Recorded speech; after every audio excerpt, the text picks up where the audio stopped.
حال ٹھیک ہو تو تاریخ گواہ ہے کہ آئے ہوئے عذاب اللہ جل جلالہ نے ٹالے ہیں، اور ان کی مثالیں کتب احادیث میں موجود ہے۔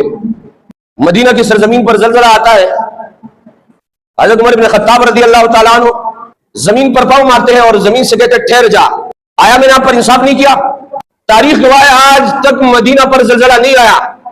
آج ہمارے لوگ کہتے ہیں جناب والا اعمال سے کچھ نہیں ہوتے، حضرت عمر بن خطاب رضی اللہ تعالیٰ عنہ عمل کا حوالہ دیتے ہیں اور فرماتے ہیں جناب والا میں نے آپ پر انصاف کا عمل نہیں کیا، آپ ہل کیوں رہی ہو؟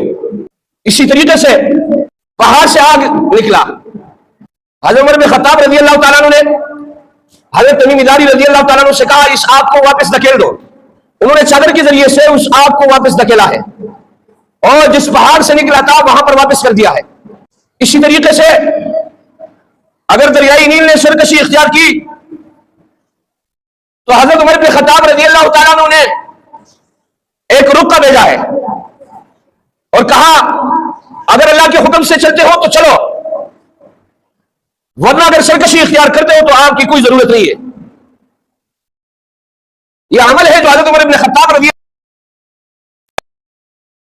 سرکشی ایک رکے اور ایک خط کے ذریعے سے ختم فرمائی ہے۔ آج معاشرے میں آپ دیکھ رہے ہو عذابات آ رہے ہیں، قرآن نے اس کو بیان کیا ہے، کیوں آ رہے ہیں؟ ظہر الفساد فی البر والبحر بما کسبت ایدی الناس لیذیقہم بعض الذی عملوا لعلہم یرجعون۔ بر و بحر کے فسادات کی وجہ سبب علت لوگوں کے اعمال ہیں، لیکن میرے عزیز ساتھیو ان عذابات سے کیسے بچا جائے؟ کیا اس کا حل قرآن نے بیان کیا ہے کہ نہیں کیا ہے؟ سنو، بالکل کیا ہے، اور اس کو امام غزالی رحمۃ اللہ علیہ نے نقل کیا ہے علوم میں۔ امام غزالی رحمۃ اللہ علیہ ایک بڑے بزرگ گزرے ہیں، انہوں نے کتاب لکھی ہے علوم میں، کہا جو شخص، جو قوم، جو لوگ، جو افراد یہ چاہے کہ وہ عذاب سے بچے، ان کے لیے تین اعمال ضروری ہے۔ کتنے اعمال؟ تین اعمال ضروری ہے۔ نمبر ایک، اور انہوں نے ہر ایک عمل کے لیے قرآن مجید سے استدلال کی دلیل پکڑی ہے۔ عمل نمبر ایک، قرآن کہتا ہے لئن شکرتم لازیدنکم، اگر کوئی شخص شکر ادا کرے گا اللہ جل جلالہ فرما رہے میں اس کی نعمت میں اضافہ کروں گا۔